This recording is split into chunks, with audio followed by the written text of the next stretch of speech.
Nikki and I were talking the other day about Paul Selig. He's a channel and he's written a number of books. And really what we were talking about was free will. And how as humankind, as human beings, we all have free will. We have free will to decide and choose how we're going to vote.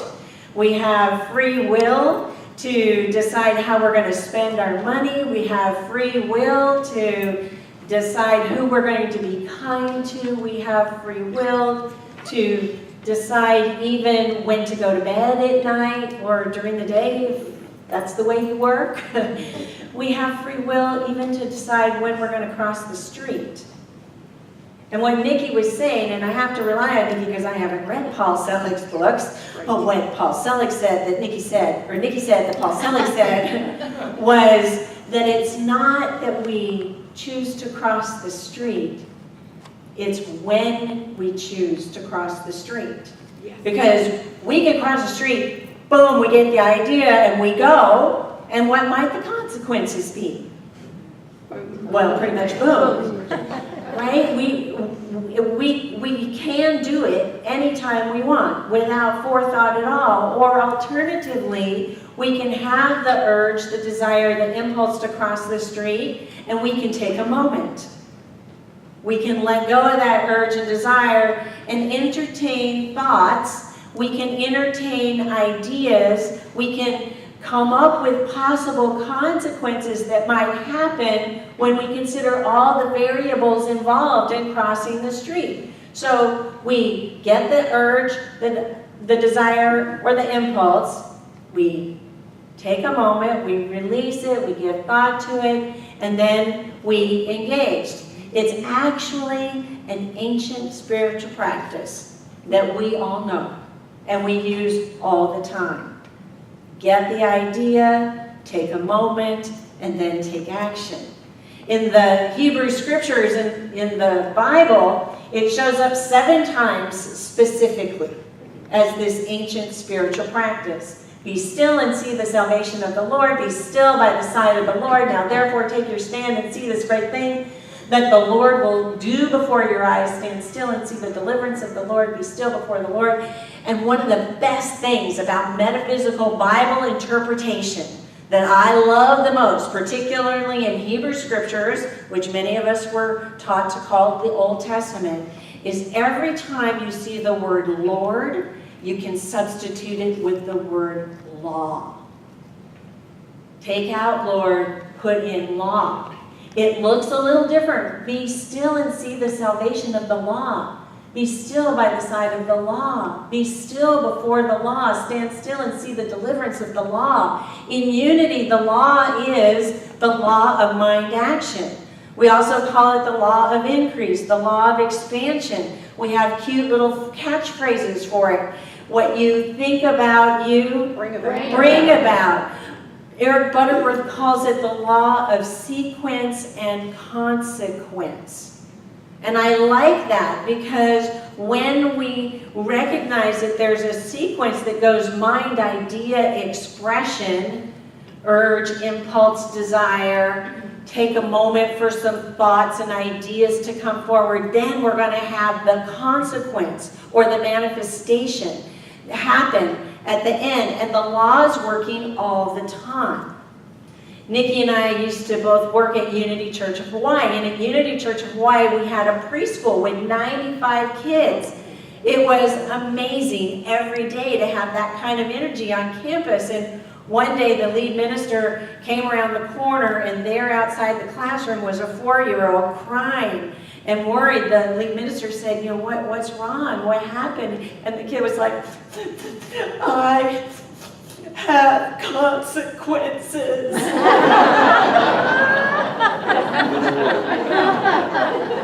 At 4 years old.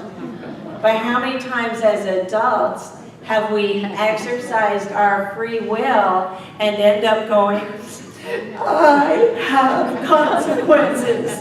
Because the law is going to work no matter what. And when we engage in that spiritual practice, that ancient spiritual practice of taking a moment of being still then we're giving ourselves an opportunity to allow our own deep inner wisdom to emerge. We're taking an opportunity to identify with some variables, some alternatives to just plowing ahead without even thinking.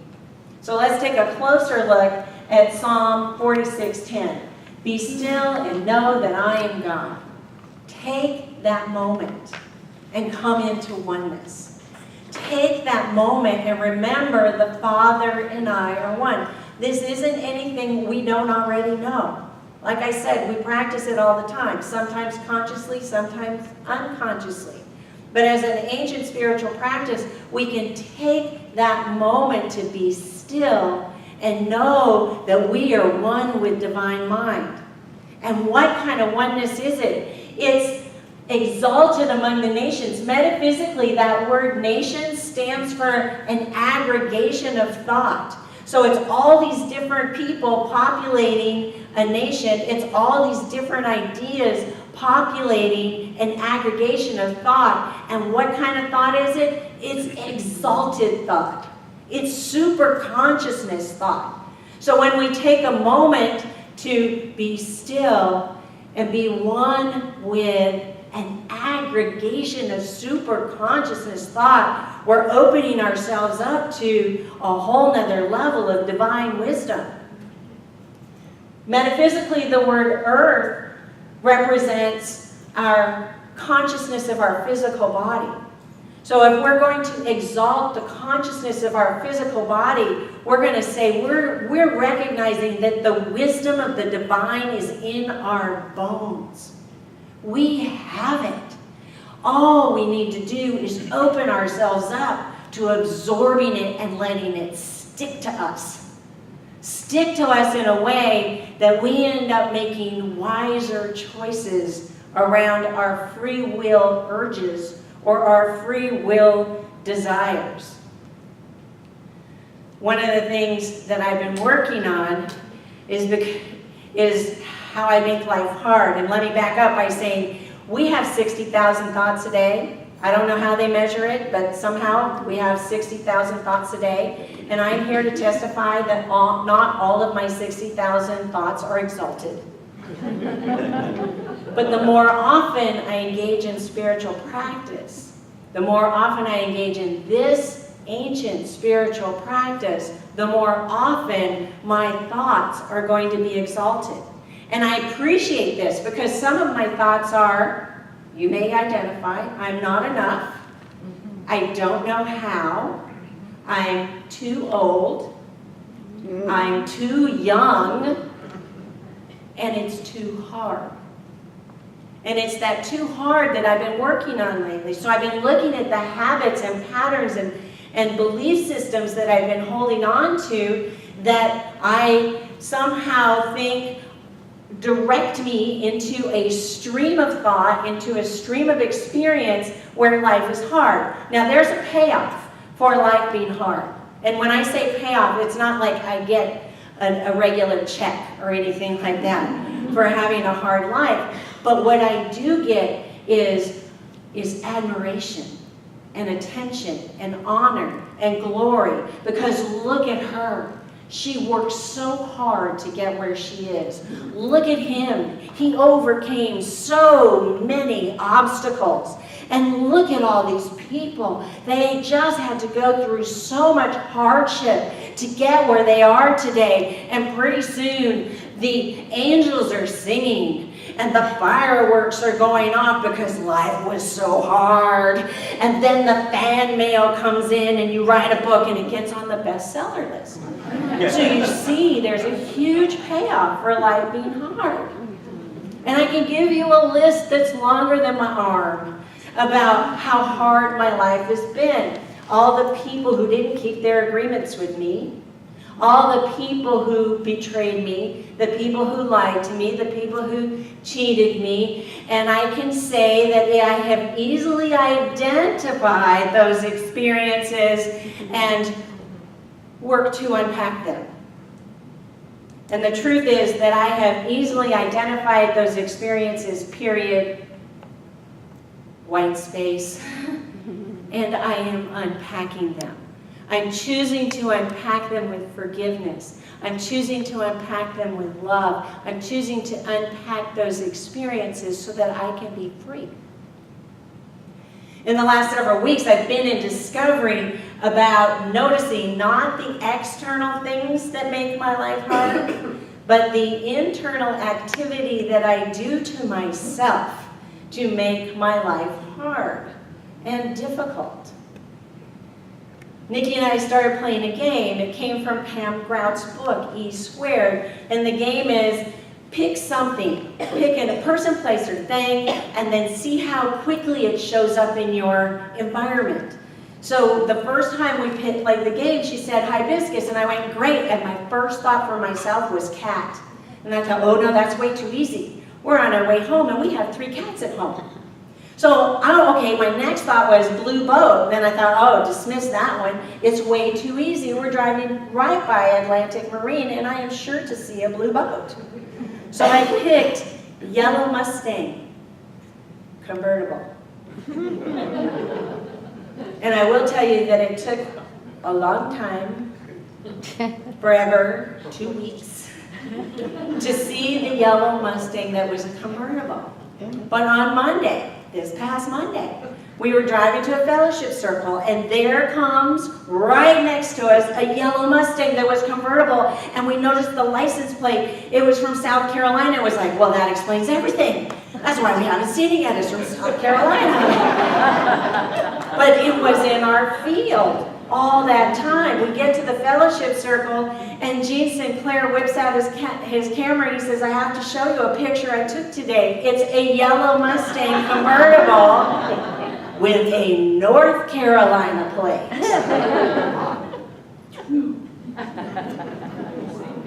Two.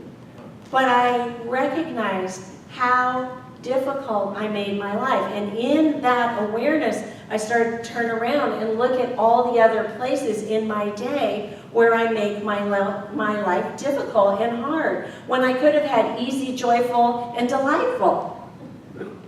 I did it over and over again, and even after I started recognizing that, I still made my life difficult. Oh no, I could have called on Wednesday all the youth ed teachers, but I waited till Friday when I had desperation in my consciousness. I made my life hard. It's a notice, it's an awareness, it's an opportunity to return back to the ancient spiritual practice that we know, but we don't always engage in. Chicken Soup for the Soul tells a story about a woman who has 4 children, and in a particular month, all 4 children got sick. 1 got a bladder infection, 2 went to the ER, 1 for putting a barrette in her ear, another one for stitches, and the oldest one needed to make an appointment with a counselor for his anxiety attacks. On top of that, her boss asked her to come in early every day. He wanted her to work more hours. So one night when her husband came home, one evening when her husband came home and she was there kind of bug-eyed, she said, I have got to get out of this house now. He said, yeah, that's a good idea. Why don't you go take a walk on the beach? And because they lived in Florida, she could go to the beach, and she said the moment she put her feet on the sand, she felt like she was on an instant vacation. She took a nice walk down the beach. She found a little hill, and she sat on that hill. And as soon as she got comfortable, she just let God have it. She told God how hard it was, number 1, to have 4 kids, number 2, to have 4 kids who were sick, number 3, to have a job that was requiring more of her, and how unfair life was. And moreover, it was just plain old hard all the time. And when she finished, she sat there and she looked at a few waves, and she heard the voice that loves us, that voice that she believed was God, say, be still and know that I am God.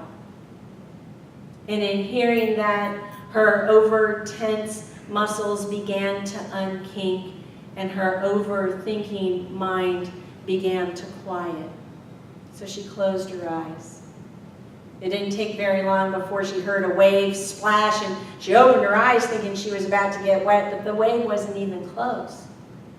So she closed her eyes, and then she heard that same voice said, "Do you trust me?" She kind of looked up, and then she closed her eyes, and she sat for a few minutes, and then she heard a wave again, and she opened her eyes, and it was just about a yard away, and she knew she was okay. She thought she was fixing to get wet, but she knew she was okay. And then she heard the voice again, "Do you trust me?" And she's like, "Look, God, it's only a wave." And the voice said back to her, "The wave is not the point. Do you trust me?" And then she completely let go. She closed her eyes. She had her arms around her knees. And with every wave she heard come in, she allowed that wave to absorb all of her frustration, all of her pain, all of her disappointment, all of her not enoughness, all of her belief that life was hard. I have an object lesson I want to share with you, and I'm going to get it set up here, about how we all know the ancient practice. We all have access to the divine wisdom. So I have 3 cups, all the same, 3 cups. Okay, so Terry, pick a cup. The third one. Which is, okay, so of all these 3 people that all know the practice of being still and knowing that I am God, this one chooses not to practice it. Okay, that's okay. All right. Dave, pick another cup. One to my left. This one. That's right. Okay, so this person also knows the practice of be still and know that I am God, and they choose not to practice it. But this person, the one that Dave picked, is over here. This is the one that's going to practice be still and know that I am God. Now, the water represents the divine wisdom, those exalted ideas, that aggregation of thought, that higher consciousness of our physical body that we all have available to us. So we pour the water here. See me pour the water? Okay. We pour the water there because everybody has access to this divine thought. No, it's not quite even. Okay, so we all have access to divine wisdom. We all have access. We can choose to engage in the practice. Some people call it prayer. Some people call it meditation. But really, it's all about being still and knowing I am God and opening ourselves up. So whatever free will choice that we have, whatever free will choice that we're making, we can take a moment. We can take a moment and go within to access that inner wisdom, that deep divine everything that is there for us to have. Okay, so if we choose not to practice, the divine wisdom goes in, the divine wisdom goes out. We had it, and then we didn't have it because we didn't use it. Person number 2 doesn't practice. The divine wisdom went in, divine wisdom goes out. But person number 3 practiced. We saw the divine wisdom go in.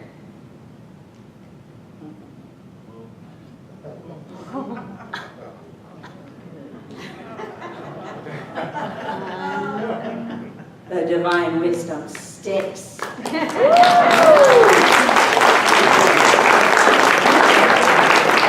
It's not magic. It's law.